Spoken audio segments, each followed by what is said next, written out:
This is a story of two parts. The first is my own story, told from the perspective of my 11-year-old self, while the second part is told from that of my late father's. In September of 1989, just after my 11th birthday, my parents loaded up all of our stuff into a car and moved us all the way from Pennsylvania, Steel Country, to Rhode Island. The move was sudden to say the least, and neither myself nor my older sister were particularly happy about it.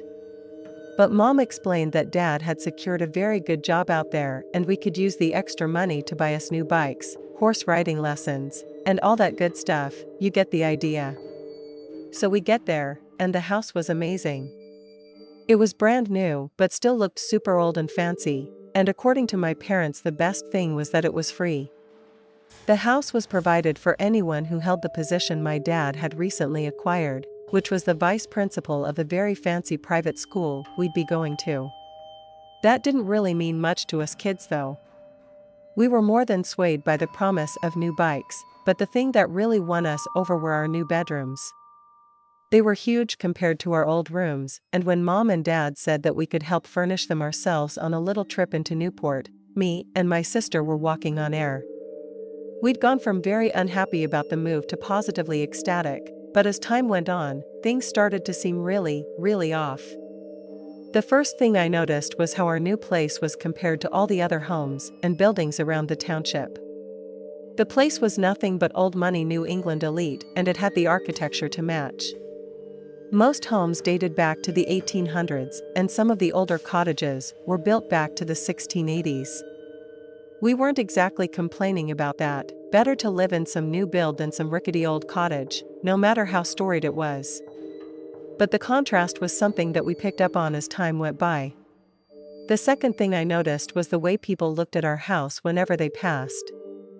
I remember looking out of my dad's office window one day when I spotted a kid riding down our street on his little redline BMX, the exact same kind of bike I wanted. Our house was one of only 3 on that street, all real big houses nicely spaced out, so when he slowed to a stop outside of ours, I found myself hoping that he was about to come and kind of hit up the new kid in the town. Which might allow me to try out my dream bike way earlier than expected. But then, instead of getting off of his bike and walking up to our driveway, the kid just stared at our house with this real nervous look on his face. I started to wave and I quickly managed to get his attention, but instead of waving back or anything, the kid jumped right back on his bike and went back the way he came, as if I'd suddenly spooked him or something. I honestly figured that it was a me problem. That the kids at school were going to treat me like an outcast or something, and it really bummed me out. But as I came to find out, what was spooking that kid was nothing to do with me. It was the house. Speaking of school, I didn't notice the third weird thing until me and my sister had started classes. The kids didn't treat me like a leper, and to my infinite relief, they were actually pretty welcoming. At least until they found out who I was and where I lived, and that's when I started acting strange. 2 things seemed to trigger the reaction, either mentioning where we'd moved into or mentioning what my dad's new job was. I'd be talking to some kid, get along with them, making a friend, and they'd just switch whenever I'd mention the job or the house. They wouldn't exactly run away screaming or anything, but there would always be a noticeable shift in their attitude towards me. And that continued for weeks, until I finally found out what had happened up at that house. It took an unusually long time for us kids to find out, but that was down to almost everyone in town adhering to an unofficial code of silence. But that didn't last though, and weirdly enough, the kids lasted longer than the adults did. I guess that's just because they knew less about it, but they still knew that it was bad. And bad enough, they didn't need to have some moratorium imposed on them. They just didn't want to discuss it at all. Until finally, a kid I'd made friends with told me the truth of why our house was so new, and why some folks stopped and stared whenever they walked by.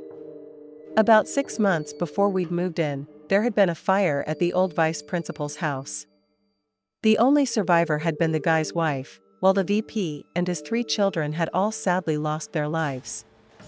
Everyone had decided that the place was haunted, so instead of just fixing the place up, it was torn down entirely before a new house was built in its place. At least, that's what my buddy told me. And in case it wasn't obvious from the whole haunted thing, that wasn't quite how things happened. My dad, on the other hand, he got the full story, something he soon passed along to my mom, and, once us kids found out the half story, it triggered a kind of crisis. We didn't want to stay there anymore, convinced that the ghosts of the old VP and his 3 kids were wandering the halls at night, and Mom wasn't going to keep us there if we were going to end up sleepless and traumatized. And that's how my parents ended up separating for a while, at least. Until the bad juju in that house got to Dad too, and we ended up getting a place in Newport with my dad commuting to and from school. I didn't find out what really happened in that house until many years later, and when I did, I wondered how my dad could have slept in that place alone for a single night, ghosts or not. According to him, the whole story starts with this kid named Freddie Washbach. Freddie was a rich kid, but that didn't mean that he was immune to regular old teenage angst. He was into heavy metal, he stole his sister's nail polish, and spent most of his time hanging out with other punks over in the city. He wasn't just the black sheep of his family, he was the black sheep of the whole township by the sounds of things, and he was forever falling foul of the late vice principal, as they would say. This vice principal had apparently taken a personal interest in straightening out Young, and whenever his behavior started to slip, he'd called Freddie into his office for an impromptu disciplinary action. Apparently, this continued for an extended period of time, and Freddie's behavior did actually improve somewhat. But as it did, Freddie became increasingly withdrawn. His parents were overjoyed at the improvement and apparently saw his sort of melancholy attitude as a form of emotional growing pains. They figured that he'd be over his little rebellious phase in time for college applications and all that, but neither Freddie nor the former vice principal ever made it that far. One night, Freddie Washbach walked all the way over to the former VP's house and knocked on the door. When the VP came to the door, Freddie produced a shotgun, then ordered the VP and his family into their TV room. Once they were all present and secured, Freddie took out a cassette tape, slid it into the VP's stereo system and pressed play. It wasn't the only copy of the tape.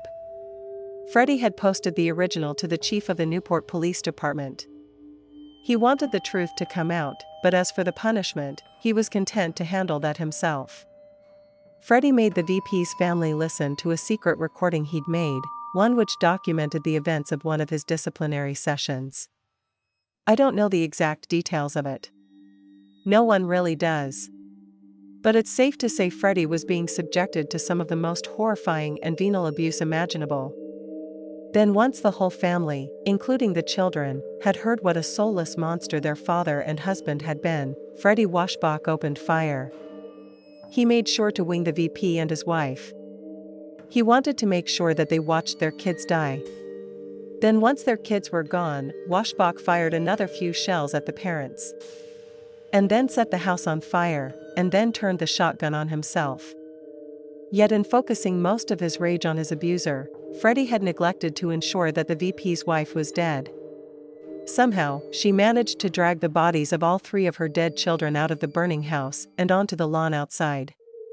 She didn't once try to go back in for her husband, she just let his body burn, along with that of young Freddie Washbach's. After giving the police a full and frank account of what had happened, leaving them in no doubt of her husband's true nature, the late VP's wife simply skipped town and was never to be seen again. The townsfolk had the place bulldozed and rebuilt and spent the next 6 months or so pretending the whole thing never happened. Then finally, they placed a few ads for the vice principal's position, and that's where we enter the story. As it turns out, Mom and Dad were basically getting the same sort of treatment as we were. Everyone was all nice and friendly with them right up until the subject of work or home came up, and just like the kids at school, they'd start acting all cagey and shifty. The school basically refused to answer any of the questions Dad had regarding his predecessor, and only told him stuff like he wasn't suited to the role. We were months into living there when my dad finally confronted the principal and demanded that he tell him what was going on, and that's when he found out why the salary was so generous. It was a well-paid position as it was, but the salary had been marked up as a kind of unwritten don't ask and don't tell rule, one that turned into a keep your mouth shut rule once he found out. The school had somehow managed to keep the whole thing out of the papers, at least the truth of the matter anyway, and although they claimed it was for the family's protection, their only interest was their own reputation. That's what really pushed my dad to leave in the end. Not what had happened or the fact that he was living over the site of such a horrific past event. It was the fact that the school wasn't prepared to put any kind of preventative safety measures in place. Because that would force them to actually acknowledge what had happened. The way Dad put it, it's one thing to try to move on from a sudden tragedy. But it's another to refuse to put any safeguards in place and risk the same thing happening again. It was like the school saw it as a mess cleaning up itself sort of thing, and they refused to accept that anything like that could possibly happen again. Washbach and the VP were unique cases, a perfect alignment of disasters waiting to happen, and no amount of safeguarding could prevent it from reoccurring. It was a disgustingly fatalistic way for a school to approach such an event, and in the end, no amount of money could have kept my dad there. And at the end of his first year, he quit before taking a job near Hartford. Me and my sister remained in the dark until many years afterwards, when he finally told us what had happened in that little Rhode Island township. I'm surprised the whole story still hasn't hit the news. You'd think some journalists would have found out about it by now and have the whole thing written up for the Times or the Post. But then the more I think about it, the more I realize that it's down to me to write it up. I guess this will serve as a kind of test. To see if I have the chops to actually tell the story right, and, if it all works out, then, I guess I know what I'm going to do with my spare time for the foreseeable future. So this might be the single craziest story I've ever heard. It also is weirdly straddling this blurry line of scary and kind of funny. I think about it sometimes, and it never fails to bring a smile to my face. But then at the same time, if it was happening to me, I would definitely not be finding it funny. This is technically my old middle school buddy's story, but it's been 100% confirmed by both of his parents, and he's not writing this up in an email anytime soon, so I'm just going to tell it instead. Me and him were friends in middle school, but he ended up moving out of town for a while. We thought that that was the end of our friendship pretty much, as the place they were moving was all the way on the other side of the state. But then less than a year later, he moved right back to town as if nothing had happened. At first, I was too happy to question why they'd moved back to town so quick, so I didn't. But then as time went on, I got more and more curious, so I asked my buddy why. Of all the answers I expected him to give, the one he gave was nowhere near the top 100 list. He sighed, and without a hint of humor in his voice he said, "Some naked guy kept pooping in our yard." As you can probably guess, I laughed my butt off at his answer, and I swear the fact that he said it with a straight face made me laugh even more. I thought it was a joke. I mean, it had to be a joke. But it wasn't. My buddy was deadly serious.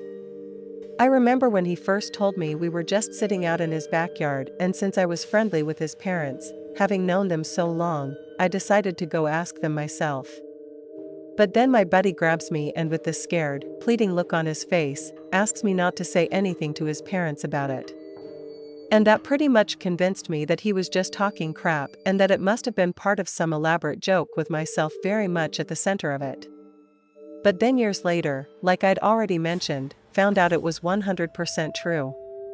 After buying the house at a discount rate from a couple who seemed desperate to leave, my buddy and his parents found out pretty quick why they were so keen to sell.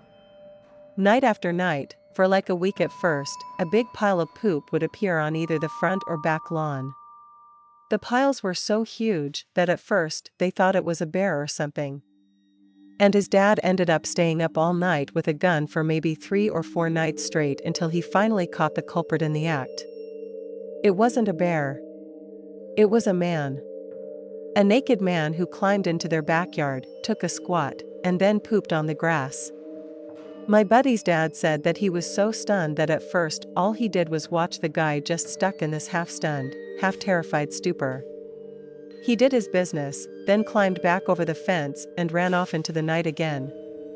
The guy called the cops, told them everything, and they gave him 2 options. either shoot the guy, or get a good enough photograph of him so they could ID and arrest him. And my buddy's dad chose a little bit of both. He already had a gun, so he bought himself a camera, not just wanting to kill the guy or let him get away so he could carry on pooping in yards.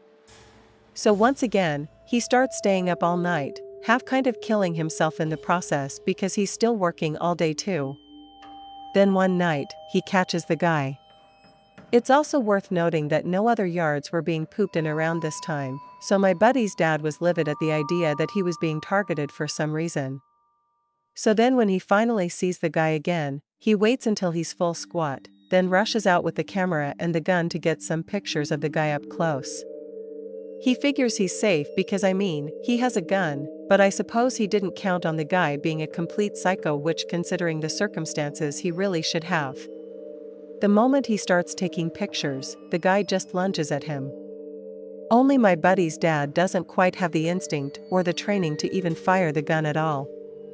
He just falls back and the crazy naked pooper grabs his gun. A struggle ensues. Lots of screaming, neighbors get woken up, and then finally, the naked guy wrestles the gun from my buddy's dad.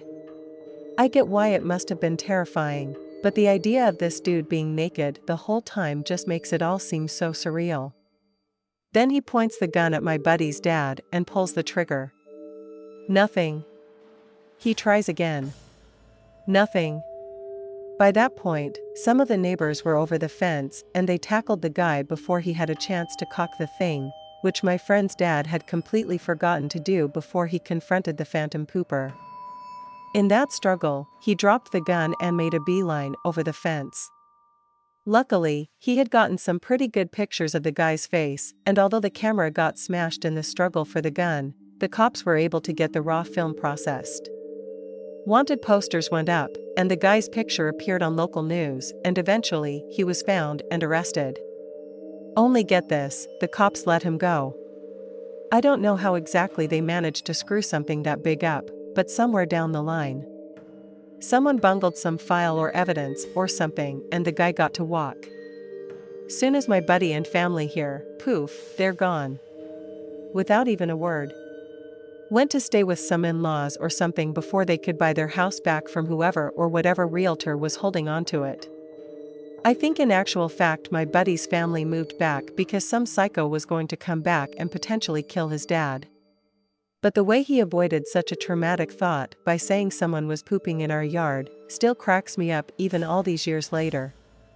But like I said earlier, I don't think it would have been very funny to live through, especially if it was me looking down that barrel of a gun in the hands of some naked, scat-obsessed psycho. During the fall of 1986, Keith and Elaine Dardine of Mount Carmel, Illinois were in the beginning stages of starting a family. They already had a 2-year-old son named Peter, but Keith's unemployment meant that they had nowhere to live and no means of providing for their infant child. Yet one day, Keith's relentless job search paid off and he landed the role of plant operator at the Round Lake Water Conservancy facility over in Ina, Illinois. Ina is a small town of around 1,500 people, set on the shores of Round Lake. First settled by Cherokee refugees in the 1840s, Ina had a long association with tragedy and bloodshed. For many years, it was contemptuously referred to as the reservation by those in neighboring settlements. But by the early 20th century, INA's citizens were mostly of European or African American descent. Strange things began occurring around the town, and perhaps the most disturbing of those events involves a man of the cloth named Reverend Lawrence Hite. By 1924, the Reverend Hite had become a pillar of INA's community. He was well-liked, well-trusted, and well-visited by the townsfolk who often sought his advice in meditation on a variety of different matters. Yet during the spring of 1924, neighbors noticed that the Reverend was being visited by one of the members of the community a little too often. Elsie Sweeten was young, pretty, and appeared devotedly pious, yet in reality, she and the Reverend Hite were conducting a shockingly illicit affair, one that would only be brought to light after a pair of suspiciously sudden deaths. In July, Elsie Sweeten's husband passed away from an agonizing and protracted illness, yet local coroners were at a loss of his cause of death. Then, less than a month later, the Reverend Hite's wife suddenly died by the hands of a rapid and violent affliction. This time, the coroners checked for poisoning and discovered that both corpses tested positive for lethal doses of arsenic. Hite and Sweeten were both promptly arrested, and searches of their homes uncovered significant quantities of the deadly poison. Both were convicted of murder and sentenced to life imprisonment, yet in the coming months a rather strange thing happened. Despite being outright convicted of murder, with poison being found in her residence, Elsie Sweeten was granted a retrial, acquitted, and released. A judge ruled that Elsie had been thoroughly corrupted by the Reverend, who had been so overcome with jealousy and lust that he'd seen fit to break the sixth commandment. Yet as resolute as Enu's townfolk were that the Reverend should face justice, the idea that he had been the corrupter seemed impossible. How had Sweeten herself landed an acquittal, despite playing an integral part in her husband's murder? It seems reasonable to believe that something else was going on, something invisible working just beneath the surface, and it was this place that the Dardens chose to call home in the fall of 1986. Keith Darden secured some temporary accommodation for the family, in the form of a trailer situated on some farmland. To call it humble would be an understatement, but until the paychecks started rolling in, it would have to do. To supplement their income, Elaine Dardeen found a job at an office supply store in nearby Mount Vernon, and the couple began socializing by joining a small musical ensemble at a local Baptist church. By mid-1987, the couple had really started to put down roots in the area and, although they were still living in the old trailer, they were happy. Their low overhead costs meant that they lived extremely comfortably. And their living situation afforded them additional savings intended for the purchase of a more permanent home. Yet despite appearances, all was not well beneath the surface. By the fall of 1987, Elaine had started to notice a change in her husband's mood. He seemed to be surviving on less and less sleep and was noticeably more irritable and stressed than usual. On more than one occasion, Elaine asked him if everything was okay, yet Keith would simply brush off her concern with some vague excuse. Ever the patient spouse, Elaine assumed her husband's disposition would brighten following a change of scenery. But failing that, she soon discovered some other good news to share with him. She was pregnant. Elaine and Keith had been discussing another child for quite some time, with the former believing that the latter would greet news of the conception with joy. Yet to her surprise, Keith was not overjoyed at the news. In fact, he was horrified. When asked what his problem was, Keith only alluded to the couple needing to move as soon as possible. His behavior had worsened to the point of extreme paranoia, yet still he refused to share his fears with his increasingly concerned wife. Finally, after Elaine threatened to move back in with her mother, Keith relented and told her the truth. With 15 homicides having been recorded over the previous 2 years. On top of that, some of these homicides were truly horrifying and defied any kind of rational explanation, and perhaps the worst of those were committed by a young man named Tom Odell. Odell was convicted of killing his parents, 14-year-old sister and 2 brothers, ages 13 and 10, in 1985. He claimed he'd been high on LSD at the time and was taking revenge for years of abuse he'd suffered at the hands of his mother.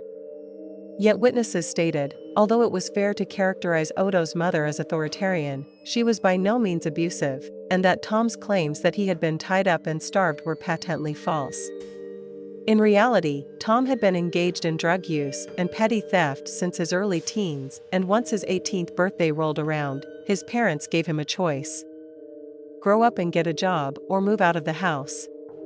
Tom found a third option: complete familial annihilation. The Odell family murders were just one of 15 separate incidents of homicide, most of which remain unsolved, and to Keith Dardeen, Jefferson County was no place to raise a family. Then after a 15-year-old girl was violated and murdered just a few miles away from where the family lay their heads, Keith reached a breaking point. He purchased a firearm and once threatened to brandish it at a stranger who had knocked at the Dardeens' trailer one night asking to make a phone call. Keith seemed convinced it was some kind of setup, and when Elaine asked why they as a family might be targeted, Keith gave a cagey and rather unconvincing reply. He was so scared that he was willing to quit his new and well-paying job just to get out of town, and by November of 1987, he was frantically searching for a new place to live. But it was already too late, and what came after has become a chilling and enduring mystery. During his time working at the water plant, Keith had been a reliable and punctual employee, so on the morning of November 18th, when he failed to show up for work, his supervisor began calling him at home to see if he was okay. After his calls went unanswered, the supervisor then called Keith's parents back in empty Carmel. But neither had heard from him and assumed that he was at his trailer. With the call having raised his concerns, Keith's father, Don Dardine, contacted the Jefferson County Sheriff's Office and arranged to meet them at his son's trailer in order to perform a welfare check. Don then drove over to the patch of land between Route 37 and the Union Pacific Railroad tracks just north of Franklin County line, where he found the officers waiting for him. After getting out of his car and greeting those in attendance, Don produced a spare key to the trailer and, after handing it over to the officer in command, he stepped back and allowed them to do their work. Don later said that he'd had a bad feeling in the pit of his stomach for the whole ride over there, but he hadn't once considered the possibility of the horror which greeted him inside that trailer. In the bedroom, the police discovered the lifeless bodies of Elaine and Peter Dardine, along with the corpse of a newborn baby girl. They had been bound, gagged, tortured, and then beaten to death with a child-sized baseball bat later found at the scene. Elaine had been so badly pulverized that she had gone into labor, unwillingly giving birth to her newborn child before she too met the same grisly fate. Keith, nor his car, were anywhere to be found, and at first, law enforcement assumed that he'd murdered his family and was attempting to flee. A heavily armed SWAT team rushed to his mother's house in Mount Carmel. But she'd neither seen nor heard from her son in days. The search continued until late the following day, when a group of hunters came across Keith's body lying in a wheat field near Wren Lake College. He had been shot, stabbed, and castrated. Although his body had been located, Keith's vehicle remained missing. It was identified as a red 1981 Plymouth, but just as deputies were about to put out an all-points bulletin on the vehicle, they realized something shocking. There was an identical red Plymouth paired right outside the police station in a town called Benton, about 11 miles south of the Dardines' trailer. The inside was splattered with blood which had once belonged to Keith Dardine himself. As word of the murder spread through the local community, the already palpable sense of fear only intensified. Some residents went about their business while openly carrying firearms, and a total curfew was imposed on anyone under the age of 18. The local high school canceled all outdoor gym classes, and additional police officers from neighboring departments were called in to aid in the investigation. Residents were desperate for information, and limited flow from law enforcement only fueled the fear-based rumor mill. Some purported that Keith was involved in criminality, while others blamed a hidden cult of Satanists for the murder of Elaine's unborn child. However, a third theory, while equally grim, was much more feasible. A family physician based in Jefferson County later told a regional newspaper that many of his patients had confessed to how deeply disturbed they were. One man who lived fairly close to the Dardines' trailer told the doctor he was having difficulty sleeping and had lost 14 pounds as a result of the stress. The Dardines' landlord's daughter also suffered a great deal of trauma and told her parents that she kept her bedroom light on, and was sometimes so scared to fall asleep that she stayed up all night long. When contacted for comment, the Franklin County coroner stated that he felt much of the fear was unjustified. Quote, "I don't think there is a rational basis for the near hysteria," he told one newspaper. "People are frightening each other."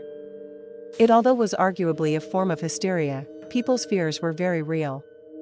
It was said that if someone ran out of gas in Jefferson County, they would not seek assistance in nearby homes, but would instead walk to the nearest highway and hitch a ride. Such was the level of fear and distrust around INA. In the aftermath of the coroner's verdict, a task force of around 30 different homicide detectives began working full-time to follow leads and carry out interviews. Yet despite their efforts, progress was hard-won. A man taken into custody early on was released after being questioned, as was a coworker of Keith's who he apparently didn't get along with. Aside from that particular coworker, no one who knew the couple had anything bad to say about them. The autopsies found no drugs or alcohol in any of the victims, leading police to believe that the small amount of marijuana found at the scene was actually left there by the family's killers. It was determined that the entire family had been murdered at night and within the space of 1 hour of each other.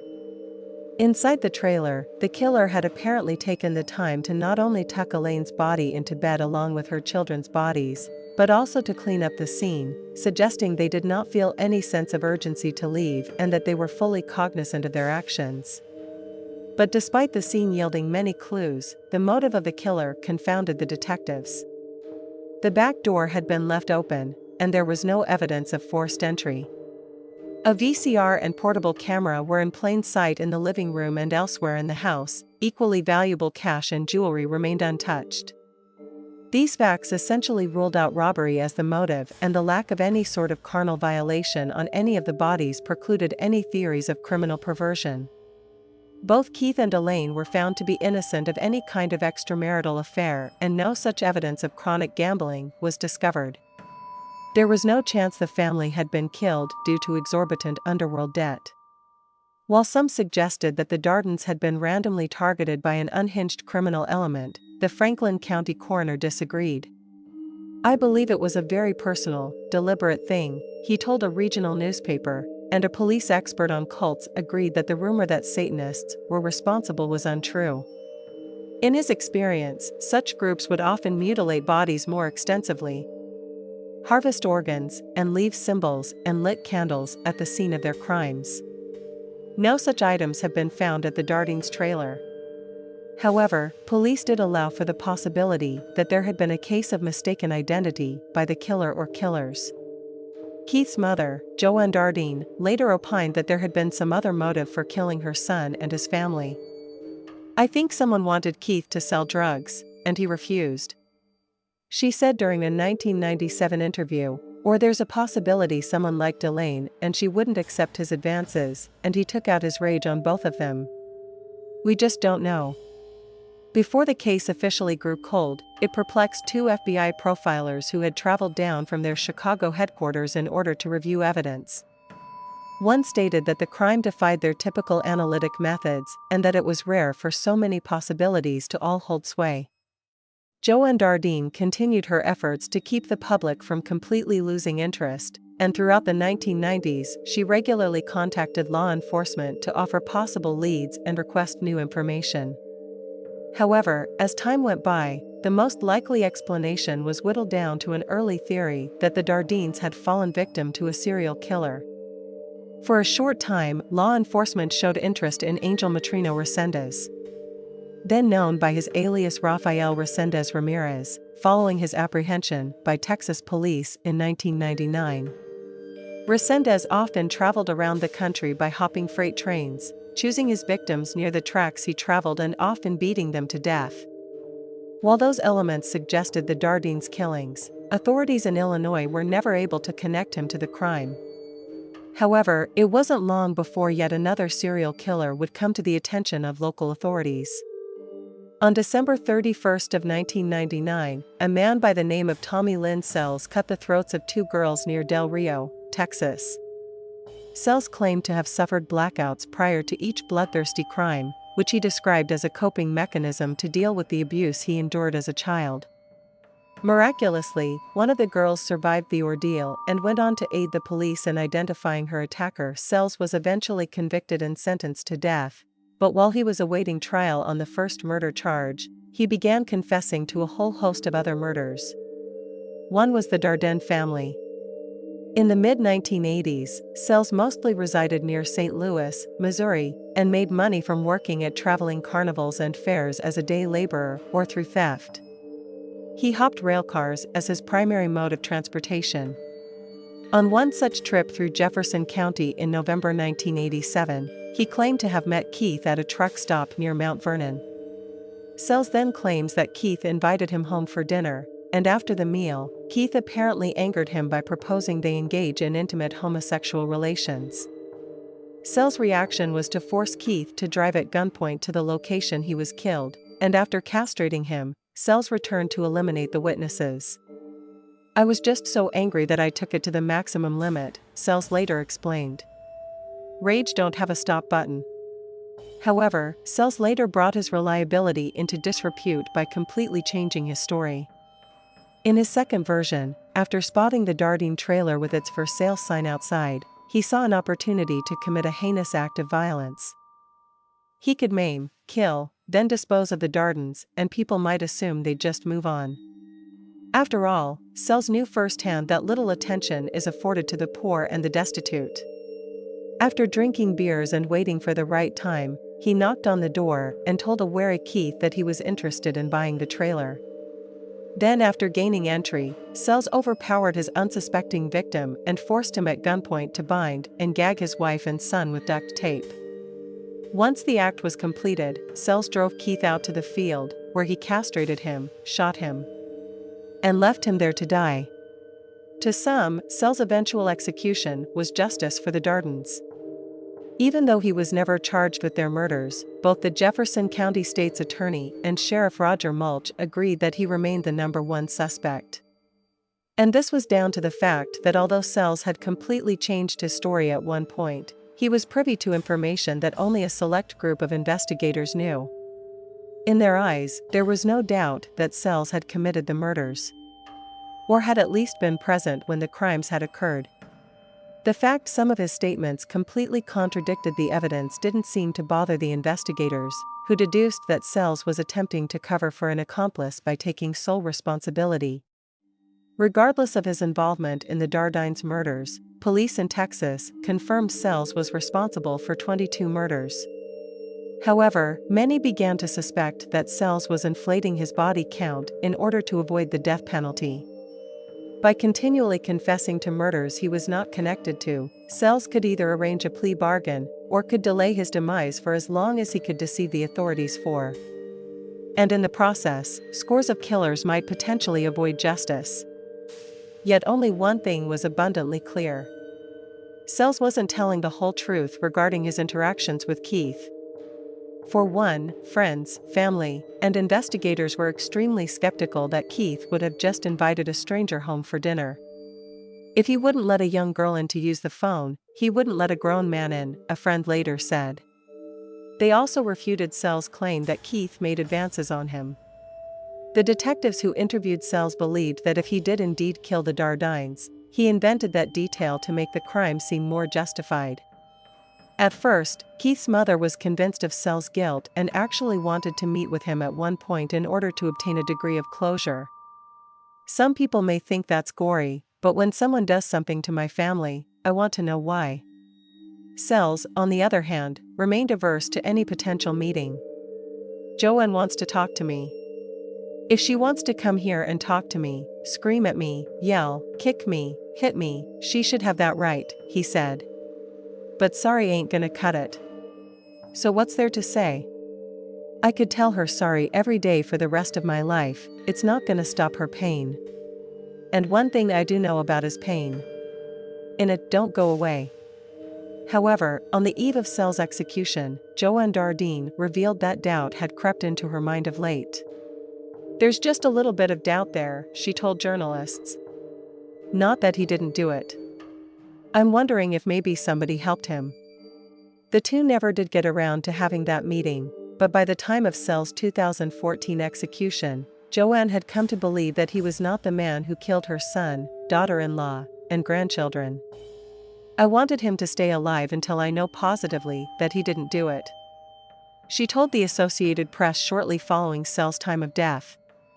"The things he said do not match up with what I know about Keith. A lot of people think it's done and over with, but to me, it's not. For me personally, it will never, ever be over."